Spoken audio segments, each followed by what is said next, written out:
अस्सलाम वालेकुम viewers, welcome to fitness with Arshad. एक और मालूमाती वीडियो के साथ आप लोगों की खिदमत में हाज़िर हूँ। आज की वीडियो में मैं आप लोगों के साथ बड़ा ही बारीक टॉपिक जो है वो शेयर कर रहा हूँ। हर मर्द की ज़रूरत है, चाहे आप लड़के हैं चाहे आप बड़ी एज के हैं। आपको इंशाल्लाह इस वीडियो से फ़ायदा होगा, तो शुरू से लेकर एंड तक वीडियो को ज़रूर देखा करें, स्किप ना किया करें, ताकि आपको हर बात की अच्छी तरह समझ आ जाए और आप गलती करने से बच जाएँ। मेरे साथ भी बहुत से लड़के रब्ता करते हैं, दूसरे हुक्मा के साथ भी रब्ता करते होंगे, जो तबीब हजरात हैं उनके साथ भी।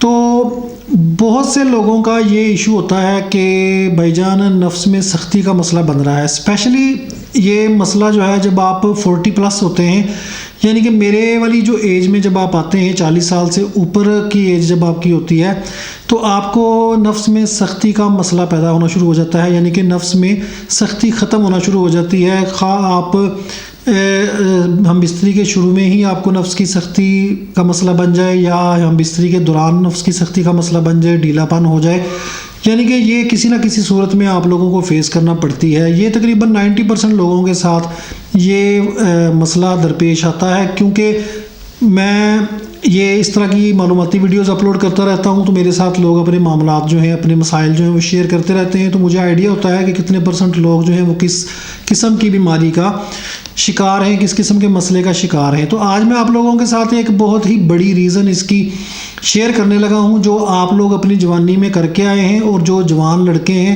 जिनकी एज अभी 40 प्लस नहीं हुई है, 25 के हैं, 20 के हैं, 30 के हैं, 35 के हैं, तो वो अगर इस चीज़ को समझ लें तो आइंदा ज़िंदगी में आप लोगों को ये जो मसाइल हैं इनका सामना नहीं करना पड़ेगा इंशाल्लाह।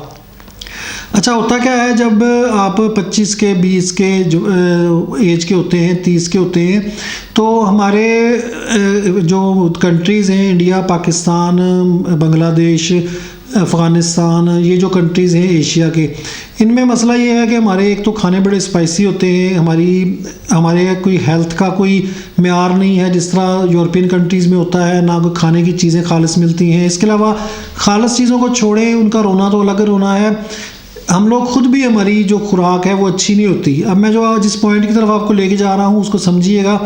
हम लोग मार धाड़ करके खाते हैं, चिकन कढ़ाइयाँ, टिक्के, हर शय, पिज़्ज़े, बारबेक्यू, बर्गर, बन, हर शय जो भी हम खाते हैं, अंडे, अम्बे, ताशा खाना शुरू कर देते हैं। कोई किसी बंदे ने बता दिया है कि जी अंडे में प्रोटीन है, तो बॉडी बिल्डिंग करने वाले लड़के 8-8, 10-10 अंडे खा जाते हैं। तो उसमें कोई भी बंदा ये नहीं देखता कि ये चीज़ें आपकी बॉडी में गर्मी कितनी पैदा कर रही हैं।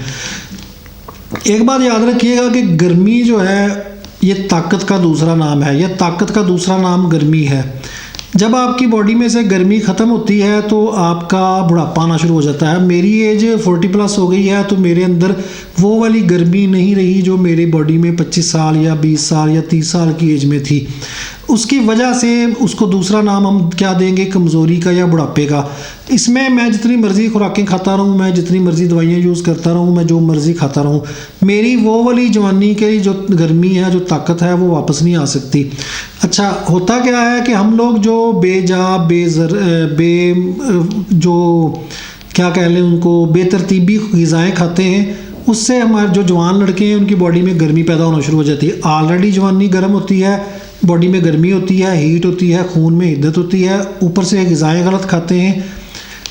आप नोट कीजिएगा, एक मैं छोटी सी आप लोगों को इस एग्जांपल देता हूँ कि मैं कोई नुस्खा बताऊँ या कोई टोटका बताऊँ, तो सबसे पहले कमेंट सुन के क्या आना शुरू हो जाते हैं, भाई इसका मिजाज क्या है, कौन से मिजाज वाले यूज़ कर सकते हैं, ठंडे मिजाज वाले या गर्म मिजाज वाले। और आज तक कभी किसी बंदे ने कढ़ाई गोश्त खाते हुए, पिज़्ज़ा खाते हुए, बर्गर खाते हुए, चने खाते हुए, दाल खाते हुए, सब्ज़ी खाते हुए, फ्रूट खाते हुए, कभी किसी ने उसका मिजाज नहीं देखा या अपना मिजाज नहीं देखा कि ये मेरे मिजाज को मैच करती है कि नहीं। सिर्फ ड्रामेबाजी या रंगबाजी जो है वो इसी हद तक होती है कि जी मैं बड़ा हेल्थ कॉन्शियस हूँ और मैं जो है वो नुस्खा या कोई टोटका जो है वो मिजाज के अलावा मैं यूज़ ही नहीं करता। तो क्या आप ग़िज़ा खाते हुए भी मिजाज को मद्देनज़र रखते हैं? नहीं रखते। अच्छा, उसका आपको सामना क्या करना पड़ता है कि आपकी बॉडी में गर्मी हो जाती है। गर्मी जब होती है तो या तो आपके पास ये एक रास्ता होता है कि आप किसी तबीब के पास जाएं, या आपके पास ये रास्ता आजकल चला हुआ है कि आप नेट पे उसको सर्च करें। अच्छा, होता क्या है कि नेट पे नुस्खे पड़े हैं कि गर्मी निकालने वाला नुस्खा, ये टोटका वो टोटका। जो अगर आप किसी तबीब के पास जाते हैं तो वो भी आपको कोई ना कोई ठंडा करने वाला नुस्खा दे देगा, बगैर ये चीज़ को देखे कि ये इसको इतना ज़्यादा ठंडा तो नहीं कर रहा कि इसकी आने वाली एज में इसको मसला बन जाए।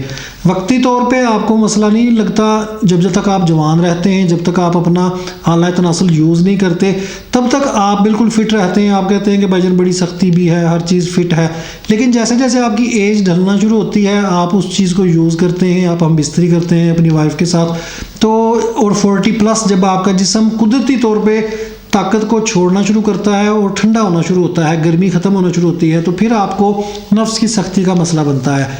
अब जो आपने बेजा नुस्खा जात, बेजा टोटके, बेजा नुस्खे यूज़ किए हैं नेट से देख देख के, आपने ये देखा ही नहीं कि ये मेरी बॉडी को कितना ठंडा कर रहा है, मेरी बॉडी के अंदर से जो मेरी पॉजिटिव एनर्जी है, पॉजिटिव गर्मी है, उसको भी एक टाइम पे आके ये ख़त्म कर देगा।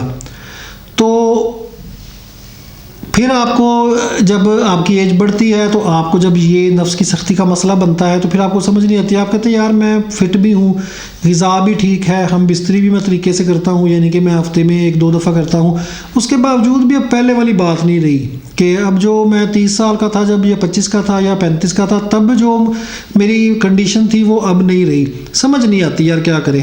फिर आप वही हकीमों के पास भागते हैं या नुस्खाबाजी करते हैं, उसमें वही है कि जी ये गर्म चीज़ खा लें, वो कुश्ता खा लें, ये खा लें, वो खा लें, रिकवर हो जाती हैं चीज़ें। मैं ये नहीं कह रहा कि तब फ़ायदा नहीं होता, या अगर आपको अभी आप 40+ हैं तो आपको मसला बन गया है तो आपका मसला हल नहीं होगा, मैं ये नहीं कह रहा।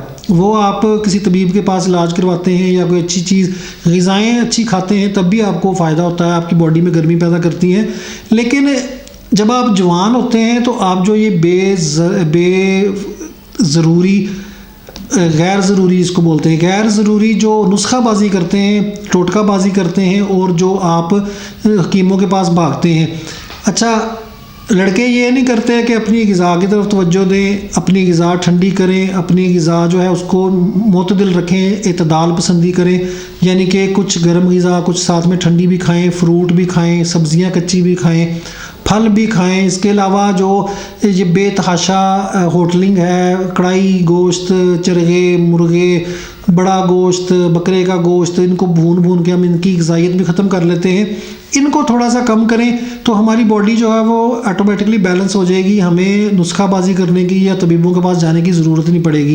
ये बात याद रखिएगा कि अगर आपका जिस्म हद से ज़्यादा ठंडा हो जाए, कुछ मैंने लड़के यहाँ तक भी देखे हैं कि जो धनिए का पानी पीने तक भी तैयार हो जाते हैं। धनिए का पानी बहुत ठंडा होता है, उसकी तासीर बड़ी ठंडी होती है। अगर वो नेगेटिव आपके असरात कर जाए धनिए का पानी, तो सारी ज़िंदगी आपको ये मसला ख़त्म नहीं होता, नफ्स की सख्ती, ढीलेपन वाला, यानी कि नफ्स में ढीलापन आ जाता है, सख्ती आती नहीं है, बॉडी ठंडी हो जाती है। इस तरह की और भी बहुत सी चीज़ें होती हैं जो आप बेध्यानी में पी जाते हैं, या ज़्यादा पी जाते हैं, या ज़्यादा खा जाते हैं, या कोई नुस्खा ऐसा होता है जो बहुत ठंडा होता है, या कुश्ते बहुत ठंडे होते हैं। अब जो हकीम हज़रात होते हैं, उनके पास अब जब जाएंगे तो वो उन्होंने वक्ती तौर पे रिज़ल्ट देने के लिए आपको कुछ भी ठंडा डाल दिया है, कुछ भी गर्म डाल दिया है, उन्होंने आपको खुश करना है। आपने वक्ती तौर पे लेना है, जब भाईजान ठीक है जी, हाथ भी ठंडे हो गए जी, मेरी क्या बात है, उंगलियां भी ठंडी हो गई। तो ये नहीं आप देखते कि ये जब आपकी एज बढ़ेगी, 40+ होगी, तो फिर यही आपको गर्मी चाहिए होगी जो आप गर्मी निकाल रहे हैं। एक और बड़ी इशू है हमारे लड़कों में कि पायल मेरी हथेलियाँ सड़ दी हैं, भाईजान मेरे हाथों में पसीना बड़ा आता है, भाईजान मैं जब थोड़ा सा बाहर निकलूँ मुझे गर्मी बड़ी लगती है, भाईजान मेरे सीने में जलन होती है, भाईजान मेरे पेशाब की रंगत पीली है, भाईजान मेरे पेशाब की रंगत रेड है, भाई मेरा खाना पतला आता है, मेरी मैदे में बड़ी गर्मी है। भाई ये चीज़ें मतलब इस चीज़ को लेके बहुत ज़्यादा टेंशन लेते हैं। 1-2 दिन एहतलाम ज़्यादा हो गया तो वो भाईजान मेरा एहतलाम ज़्यादा हो गया, भाईजान मुझे ड्रॉप्स आ गई, मेरे बॉडी में गर्मी बहुत ज़्यादा है, तो भागते हैं कीमो की तरफ या फिर नुस्खाबाजी की तरफ। अगर आप फिट हैं, आपने कोई गलत कारी नहीं की है, आपको अगर थोड़ा बहुत मसला बन जाता है, पेशाब पीला हो गया है, रेड हो गया है, आपकी जनाब मसाने में गर्मी हो गई है, मैदे में गर्मी हो गई है, खाना पतला आ रहा है, या आपके हाथों में पसीना ज़्यादा आता है, या हाथ की थैलियाँ गर्म हैं, तो उसमें इतनी टेंशन लेने की ज़रूरत नहीं है कि फ़ौरन आप नुस्खाबाजी शुरू कर दें। क्या करें कि अपनी ग़िज़ा की तरफ तवज्जो दें कि यार मैंने कौन सी चीज़ गलत खाई है पिछले हफ्ते, पिछले दिनों मैंने कौन सी चीज़ गर्म खाई है, कौन सी चीज़ मैं आजकल ज़्यादा खा रहा हूँ, कौन सी चीज़ मैं आजकल कम खा रहा हूँ, किस चीज़ की मेरी रूटीन में, मेरी जो रोज़मर्रा की रूटीन है उसमें कमी है, कौन सी चीज़ की ज़्यादती है। अंडे तो मैं ज़्यादा नहीं खा रहा, अंडे एक लेवल तक होता है कि आप 1-2 अंडे खाएं, 8-8 10-10 अंडे तो मैं नहीं खा रहा। मेरी बॉडी ऑलरेडी, मेरा मिजाज गर्म तो नहीं है तो मैं उसमें अंडे और खा रहा हूँ या और कोई चीज़ गर्म मैं खा रहा हूँ, ज़्यादा कर रहा हूँ, तो उसकी तवज्जो दें, उसको आप ठीक करेंगे, बैलेंस करेंगे तो इंशाल्लाह आपका मसला बगैर दवाइयों के, बगैर इन चीज़ों के हल हो जाएगा। याद रखें कि मैंने बहुत से लोग देखे हैं, बहुत से मैंने तजुर्बे किए हैं कि जो लोग टोटकाबाजी या नुस्खाबाजी इसलिए करते रहते हैं कि हमारी बॉडी में से गर्मी कम हो, तो वो गर्मी वक्ती तौर पे तो कम हो जाती है, लेकिन वो गर्मी का कम होना आपको 40+ में जाके भी उसका खमियाजा भुगतना पड़ता है। नफ्स में सख्ती का मसला आना शुरू हो जाता है। नफ्स में सख्ती का जो सारा मैंने आपको बताया है कि गेम है वो गर्म खून की है, खून की फरावानी की है। आपका खून जितना ज़्यादा नफ्स की तरफ जाता है, जितना ज़्यादा गर्म होता है, जितनी आपकी बॉडी में गर्मी होती है, उतना अरसा आप लोग ज़्यादा अच्छे तरीके से हम बिस्तरी कर सकते हैं या हक़-ए ज़ौजियत जो है वो अदा कर सकते हैं। तो ये एक छोटी सी बात थी, उम्मीद है कि आपको समझ आ गई होगी। अगर कोई चीज़ रह जाए तो कमेंट बॉक्स में बता दिया करें, क्योंकि मैं कोई स्क्रिप्ट लिख के या इस तरह लिखी हुई वीडियो तो करता नहीं हूँ, मेरे ज़हन में जो आता जाता है मैं बोलता जाता हूँ। तो फिर कोई बात रह जाए, भूल भी जाती हैं कई बातें, तो अगर कोई बात रह जाए तो उसको नीचे कमेंट बॉक्स में लिख दिया करें, मैं इंशाल्लाह नेक्स्ट वीडियो बना के या कोई जवाब जो है वो आपको दे दिया करूँगा। तो ये थी आज की वीडियो, उम्मीद है कि इससे आपको फ़ायदा हुआ होगा। वीडियो थोड़ी लंबी हो जाती है, लेकिन मेरी आपको पता है मजबूरी है कि मैं ज़रा बात डिटेल से बताता हूँ। दुआ किया करें सब भाइयों के लिए, सब बहनों के लिए, अल्लाह ताला सबको शिफा दे, सबको अपनी हिफ्ज़ मान में रखे, सबकी दिली मुरादें पूरी करे और जो मुश्किलात हैं मुझ पे, आप पे, किसी पे भी हैं वो उनको दूर करे, चाहे वो हेल्थ के पॉइंट ऑफ व्यू से हैं, चाहे वो माली तौर पे हैं। तो अगली वीडियो तक के लिए अपने भाई को इजाज़त दें। अल्लाह हाफिज़।